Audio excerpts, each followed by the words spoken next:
مسلسل هيخليكي تسألي نفسك أنا بعمل إيه في حياتي. أكتر حاجة مخيفة في أفلام الرعب مش الأشباح ولا الموتات البشعة، لكن إن هي بتحط مخاوفنا الحقيقية قدامنا. The Fall of the House of Usher فيه رعب من نوع تاني خالص. رودريك وأطفاله الستة كرسوا حياتهم لهدف واحد بس، الفلوس، وكل واحد منهم بيموت بطريقة بشعة بعد ما بيختار طموحه على حساب أي حاجة تانية. المسلسل مش بس بيحكم عليهم، ده بيشرح ليه بيعملوا كده. ناس محرومة من الحب اتربت ان النجاح يعني الفلوس وبس.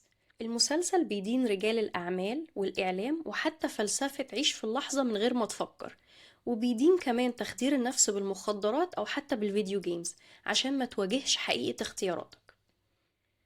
لو قلتيلي أنا مش زيهم، أنا عارفة أنا عايشة ليه، أنا عايشة عشان أرضي ربنا، المسلسل عنده رد عليكي كمان، هقوله في الجزء اللي جاي. بس قبل ما أقوله في الفيديو اللي جاي، انتي شايفة احنا عايشين ليه؟ واختياراتك الحالية ممكن تكون بتقربك من المعنى ده ولا بالعكس؟